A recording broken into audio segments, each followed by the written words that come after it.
Hello everyone, and welcome back to the morning program here at Performing Arts Frontiers. We're now going to move to our next guest, Jeppe Lawaetz. He is the acting head of lighting at the Danish National School of Performing Arts, and his presentation is called Virtual Presence in Theatre Production. Welcome, Jeppe. Thank you very much, Alex.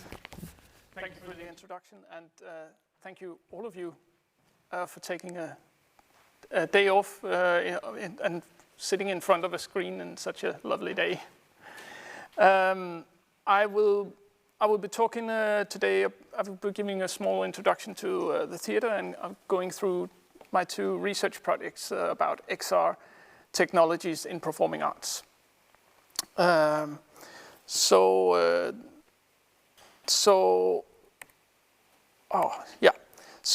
technical effects have been used in the theatre since. Well, at least since ancient Greece. In the old Greek theater, there was this Skene building which was equipped with a crane that could magically fly actors like goddess or goddesses from stage into the air. And also technical machinery is the Drottningholm Theater, an example from 1766, which had, for example, a thunder machine built into the theater, which was big slides of wood where they could roll stones behind the walls and make a thunder effect for the audience. So, and especially video and light has played a major role in the performing arts in the last 20 years, and I think it's a natural next step to look into the use of AR technologies in performing arts, and it has already begun now. But this subsequently also raises some major questions about both production and perception of the performances. So when using XR in a performative setting, the narrative becomes centered around the audience and their perspective and their experience. So my first research project, Augmented Reality in Theatre, was centered around putting a virtual layer on top of the performance piece.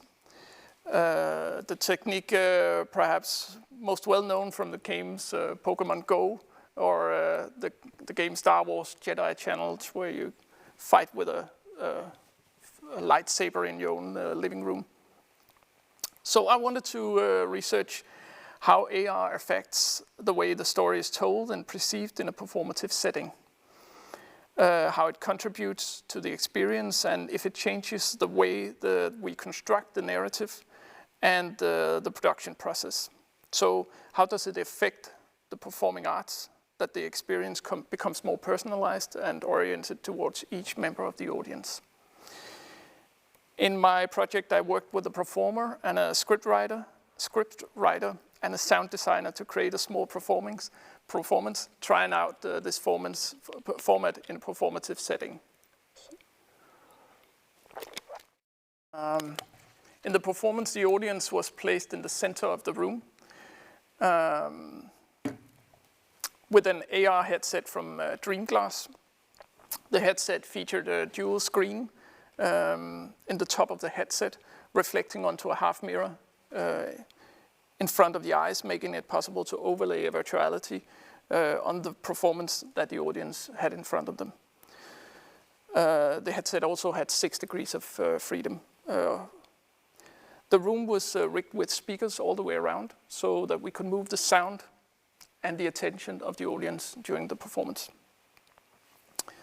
The performer was wearing a motion capture suit from Rococo, and the information was fed to a computer, generating an avatar only visible through the audience AR glasses. So this means that the performer was able to dance with her own avatar.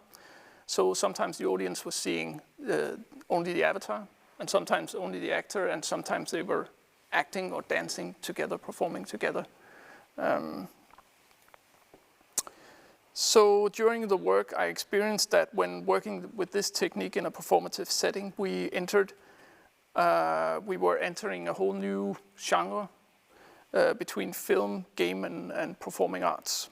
So it was a combination of the some of the production workflow from film and some of the software techniques from the games, and the liveness from the performing arts.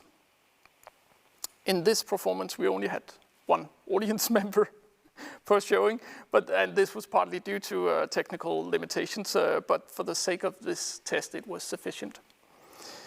So let me just see. Oh, yeah.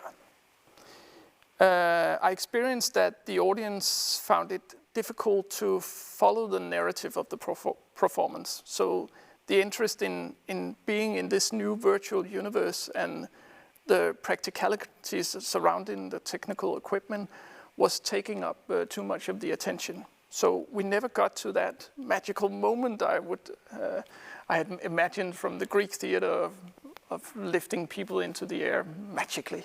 So the technical equipment created a distance between the actor and the audience. And this distance we have to take into account when making productions and address either directly or by creating a world or environment where the technique is a part of the performance and therefore kind of acceptable in the narrative. At the same time, the technique is a huge benefit.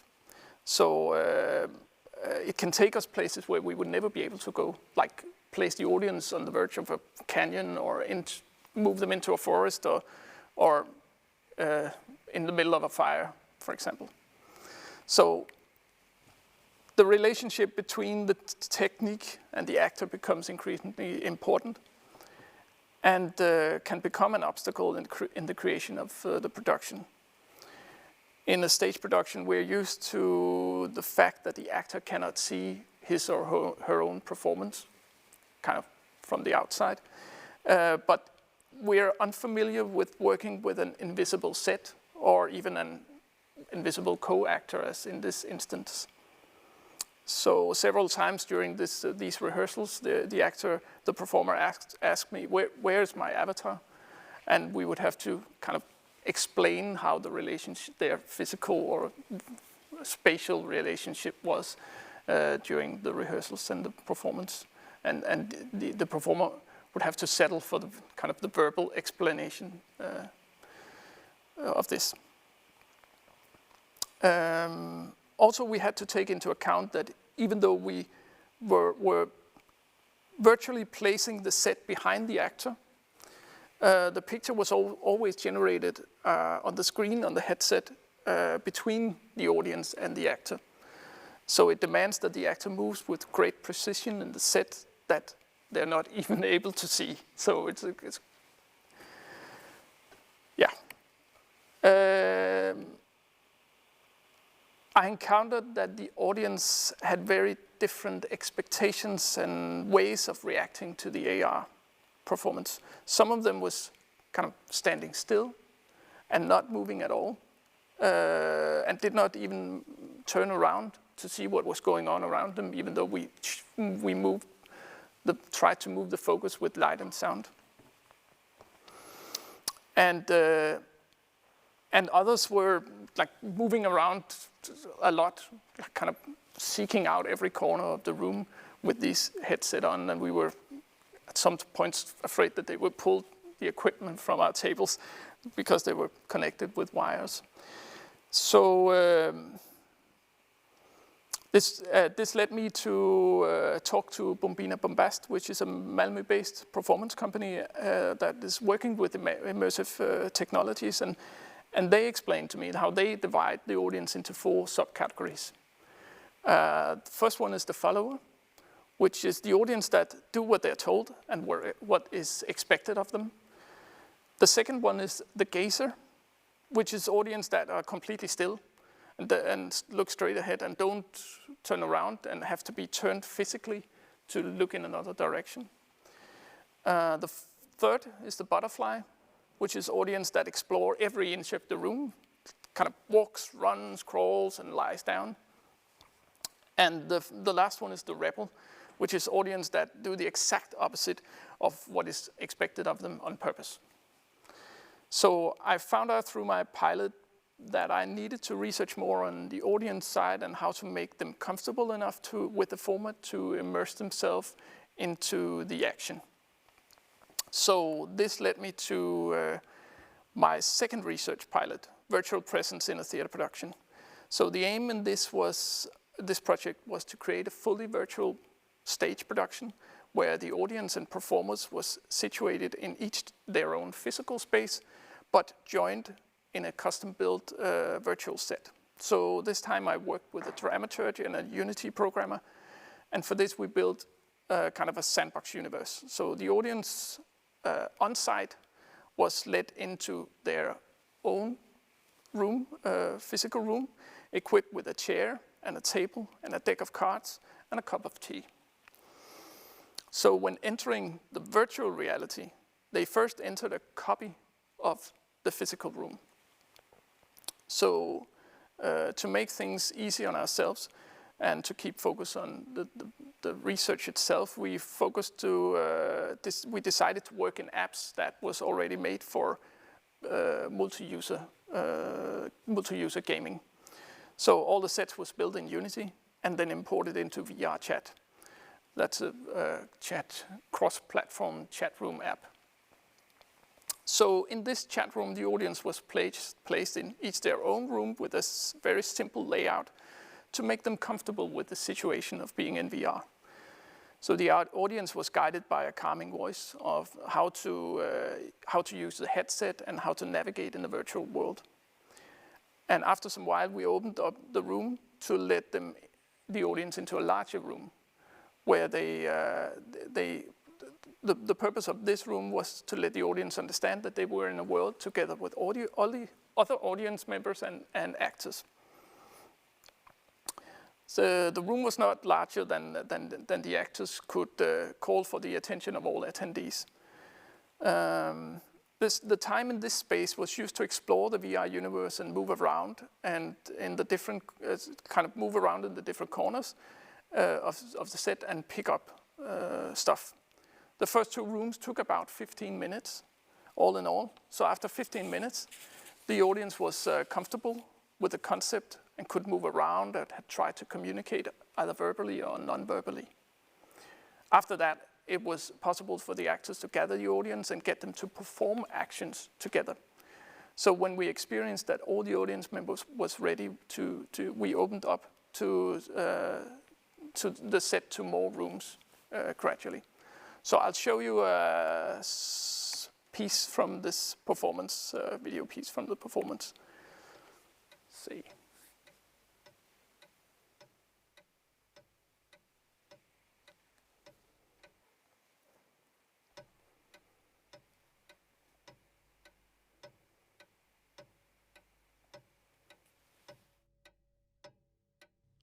Welcome. Please sit down and have a cup of tea. This is your room. You can freely move around.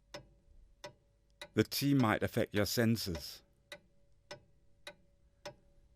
The world might seem very simple compared to what you're used to. Are you afraid of being alone? You're not alone. You're never alone. You will now enter the alternative reality.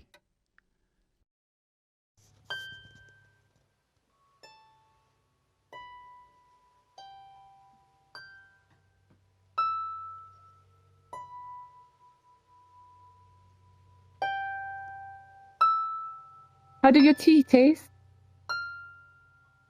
Oh, you're here to meet the queen, right? Welcome, Mr. Barr. Welcome. Hello. Oh, thank you. Ooh. Ooh, come down. Yes. Light, Wonderful. then Come down here. Yes. light. Around the tea. It's the tea of silence. Drink it. Try it. Try the tea. How does it feel?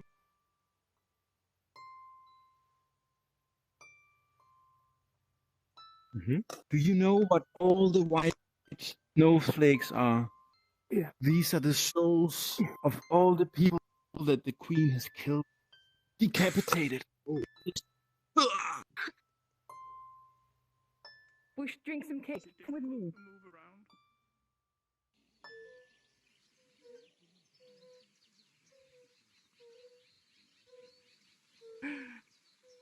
this the cake you're talking about? How does it taste? Yes, she's the Queen of Hearts, I think. Do you have a heart? Did you bring your heart? Did you bring your heart? Is he here? I don't know. Is Let's he get here? down. Let's get down. Maybe. Get down, get down, get down. I think he's here. I think the queen is here. Oh no, that's too soon. It's too soon. The card house. Okay, everybody, follow me. Follow me. Follow me. Run now. Run, run, run, run, run, run, run, run, run. Run, run, run. This way, this way, this way.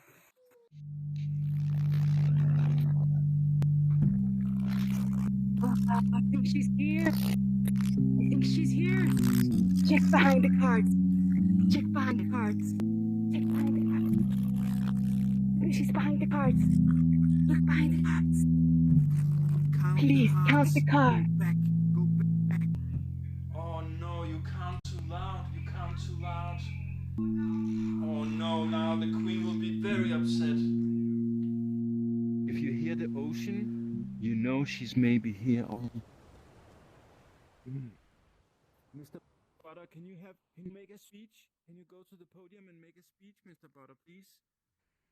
Hello, everybody. The Yes. sound of infinity. Isn't it supposed to be the queen who was standing here? You will work as a nice substitute for now. Are you the queen? Are you the queen? Are you the queen? The queen demands to know where you stand. You! And the black one. What? Hello? And the white one. The black Yes, He told stand me here on the white. Stand. Have 10 black ones. The queen demands to know where you stand. Everybody, put your arms up. Put your arms up. Put your arms up like this. Yes, yes. Now we say the queen. The queen. The queen is here. The queen is here. The queen is here. The queen is here! The queen is here. The queen! The queen is here. Now. Now the queen is here. queen is here. The clock is ticking. Time is passing by. Welcome back to One Body and One Time. Time has passed in the real world. Are you afraid of being alone? You're not alone. You're never alone. You're not alone. Okay. So we were very aware of not telling the audience in advance how to behave or react during this performance. The audience was told how to move around and how to communicate, but not what to do or what to say. So through the technical setup, audience reactions and participation was observed both in the virtual world and in the physical rooms during the performance. Beforehand, we expected the audience to act a bit like if they were in a physical, immersive performance in line with the works of Sina or Sisters Hope or Punch Drunk, in which the audience is free to move around in space, but also guided by the actors. We had to consider how to control the audience during the performance, or at least to make sure that the audience experienced the part of the story that we would like to tell them. So for the performance, I had the help of two actors, Rivin and Marie-Louise Werner, that had previously worked with immersive theater with Sisters Hope, and was used to working with the audience that was free to move around and interact. The audience was anonymized in VR with an avatar without a name. In the first experiments, the audience all had the same avatar, a robot. And in the following experiment, the audience had an individual avatar, which was in the shape of an unknown cartoon animal or thing. In the third experiment, we also had online audience participation, who had chosen their own avatar themselves. So in the first experiment, it was very obvious for the audience who was actors and who was audience. In that sense, for them, easier to navigate. The second experiment with individual avatars was more dynamic. The audience was not entirely sure who's actually performing and who's just watching or participating. And in that sense, they were actually less reluctant to interact. And the third experiment, it took away the possibility for us, the production team, to control the aesthetics of the room, since VR gives the participants the options to choose their own avatar, and they can choose like a 4-meter high giant, or they can choose to be as tiny as a mouse. And outside users can also kind of control the settings of the room in an undesired way. So we could recognize some of the same audience type as I mentioned before, which was, for example, the butterflies, which exploring every part of the set, for example, going off the edge of the performance surface and taking a free fall only to respawn in the entrance room. So some audience members used the room rather than the performers as an experience. So they didn't follow the actors' directions, and they were just going around trying out how it felt to be in a virtual universe. But we experienced a radically different approach from the audience to the performance than both the first performance and what we expected beforehand.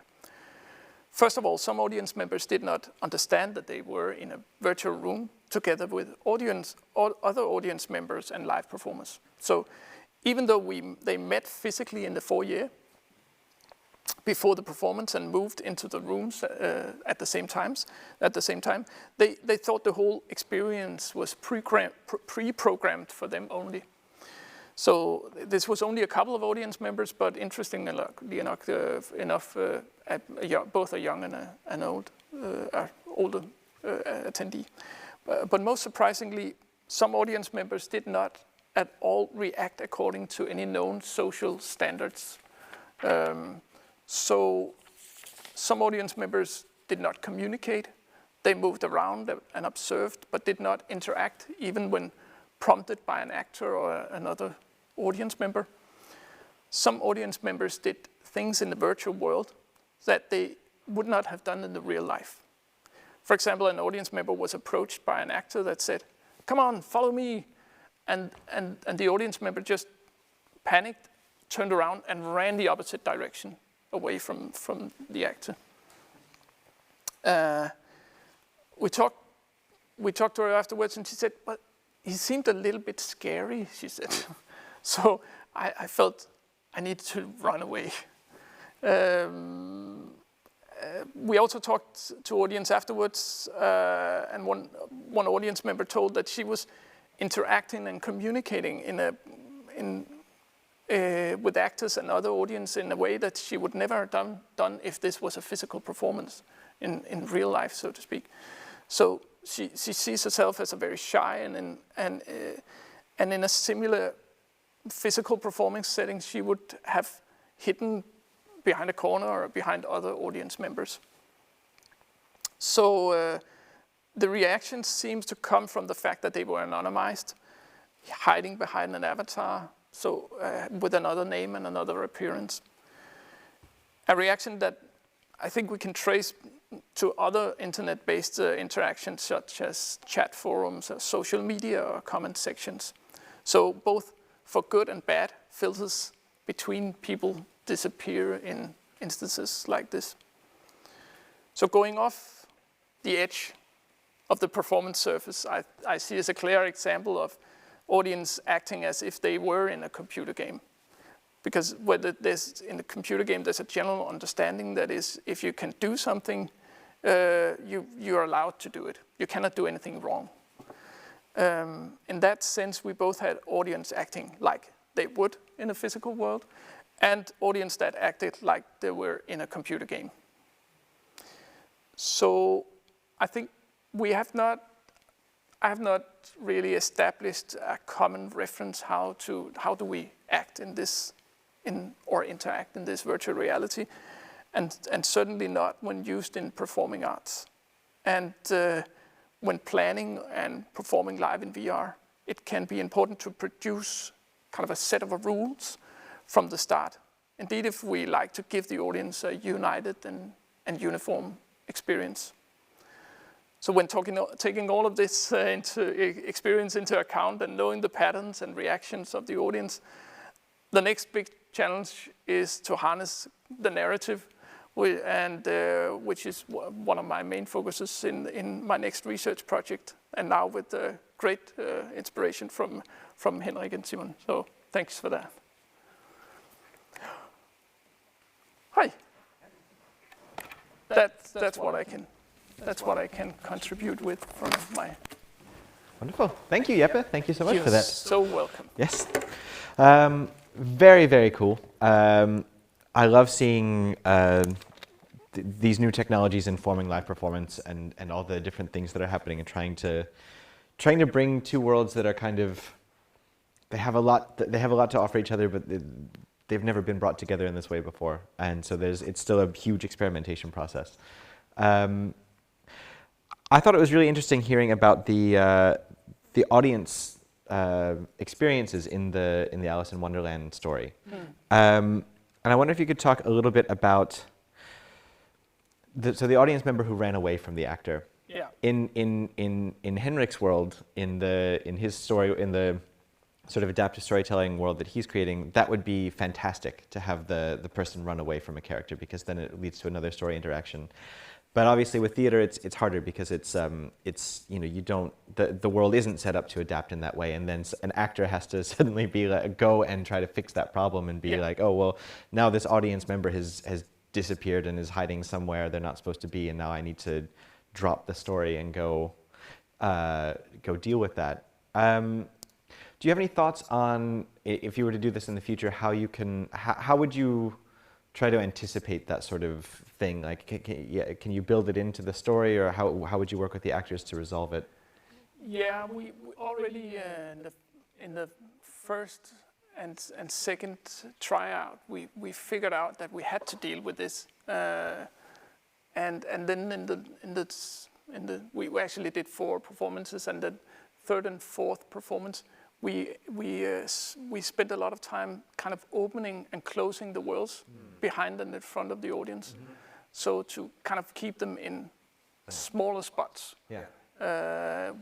So that's one way of kind of doing it. It's we just made the set that they were not using invisible. Yeah. So they did not know that they could go there. Yeah. And another way is, it's a huge challenge for the actors, because they also have to figure out all the time to react and adapt to what is actually going on. And there's a huge span between kind of someone not moving and somebody running all over, and how do you get that common ground on telling a story? That's a huge challenge. I don't have the exact answer right now, but I know that's a big challenge. Yeah.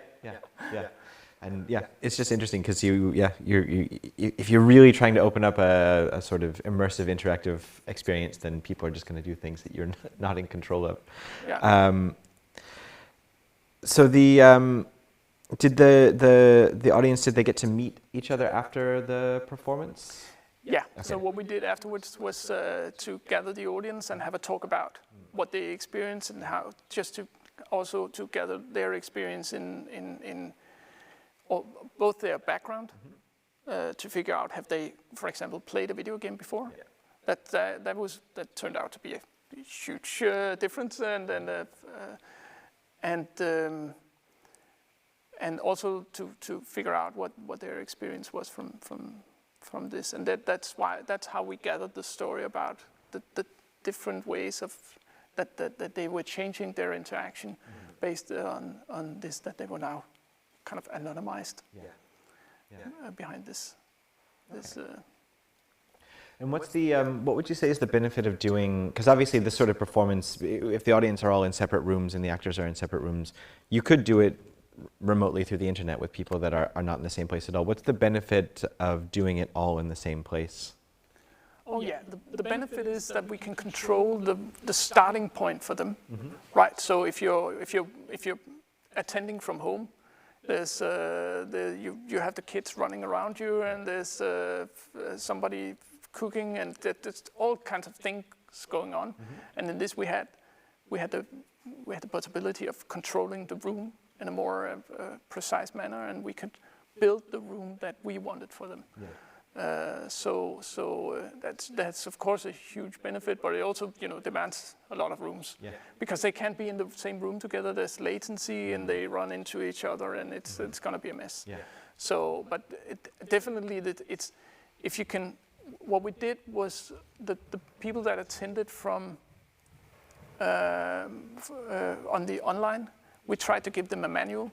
Tried to tell them, find a space where you feel comfortable with a chair, and make yourself a cup of tea, and try and settle down beforehand. And before they even started into the VR, we sent them we streamed a soundscape for them, so to get into this this sensation that we wanted to create.